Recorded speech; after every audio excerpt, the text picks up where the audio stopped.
ইন্ডিয়াতে ওপ্পোর সবচেয়ে জনপ্রিয় সিরিজ হচ্ছে এফ সিরিজ। ওপ্পো সম্প্রতি রিলিজ করলো তাদের ওপ্পো F19 Pro Plus। এটা ডিজাইন এবং বিল্ড কোয়ালিটি খুবই সুন্দর এবং খুবই লাইট ওয়েট একটা ফোন। এটি একটি 5G ফোন। এটির দাম নির্ধারণ করেছে 24,000 টাকা এবং এই প্রাইস রেঞ্জে এই ফোনটি কেমন হবে, কাদের জন্য অ্যাপ্রোপ্রিয়েট হবে, সেটাই আজকের আলোচনার বিষয়।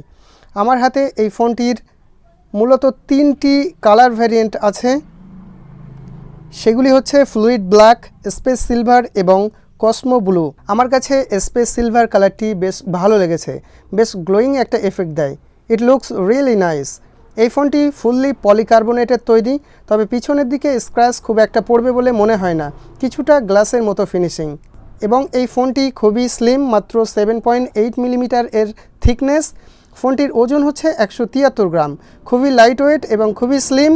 ওয়েটটাও সুন্দরভাবে ব্যালেন্স করা হয়েছে, হাতে নিয়ে খুবই কমফোর্টেবল লাগে। ইভেন অন হ্যান্ডেড ইউজাবিলিটিতে কোনো সমস্যা আমি ফেস করিনি। এছাড়াও ফোনটার ডান পাশে রয়েছে পাওয়ার বাটন, বাম পাশে আছে ভলিউম ব্রোকার্স এবং ট্রিপল কার্ড স্লট। উপরের দিকে সেকেন্ডারি নয়েজ ক্যান্সেলেশন মাইক্রোফোন এবং নিচের দিকে আছে 3.5 mm audio jack, primary microphone, loud speaker এবং USB টাইপ সি পোর্ট। আর এর ডিসপ্লেটি হচ্ছে 6.43 ইঞ্চির একটি ফুল HD প্লাস রেজুলেশনের সুপার অ্যামোলয়েড প্যানেল।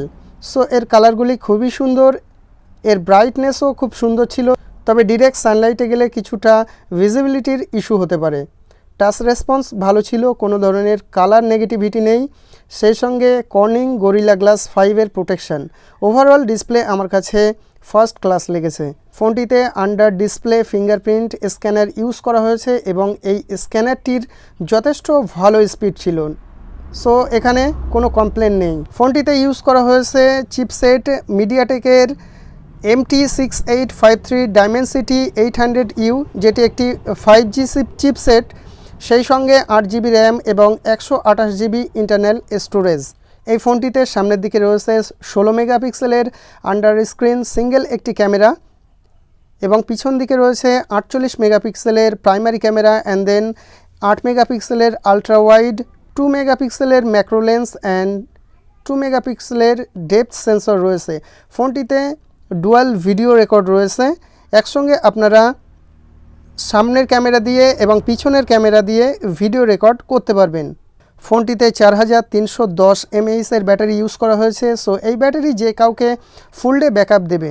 যদি আপনি হেভি গেমিং করে থাকেন হয়তো একটু ব্যাকআপ কম পাবেন, অলমোস্ট একদিন পার হয়ে যাবে না। ফোনটির একটি ভালো দিক হচ্ছে এটাতে 50 ওয়াটের একটি ফাস্ট চার্জার আছে এবং এই চার্জার দিয়ে আপনি 45 থেকে 1 ঘন্টার মধ্যে আপনার ফোনটিকে ফুল চার্জ করতে পারবেন।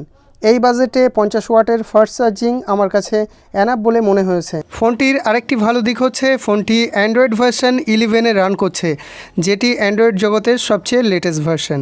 ফাইনালি যদি কনক্লুড করি তাহলে বলবো ভালো ডিজাইন, ভালো ক্যামেরা, ভালো ডিসপ্লে এবং ভালো ব্যাটারি ব্যাকআপ যদি চান তাহলে এই ফোনটি আপনি নিতে পারেন। এই ফোনটির যে প্রাইস, তার মানে 24,000 টাকা রাখা হয়েছে, এটিও আমার কাছে কিন্তু খুব একটি জাস্টিফাইড মনে হয়নি। এই ফোনটির প্রাইস যদি 20,000 টাকার মধ্যে হতো তাহলে কিন্তু ঠিক হতো। সো এই ছিল আজকের আমাদের ভিডিও। আশা করি ভিডিওটি আপনাদের ভালো লেগেছে। আর যদি ভালোই লেগে থাকে তাহলে একটি লাইক করে দেবেন, কমেন্ট করবেন, বন্ধুদের সঙ্গে শেয়ার করবেন, আর আমার চ্যানেলে সাবস্ক্রাইব তো মাস্ট। তো দেখা হবে নেক্সট ভিডিওতে, ততক্ষণে ভালো থাকবেন, সুস্থ থাকবেন। Thank you.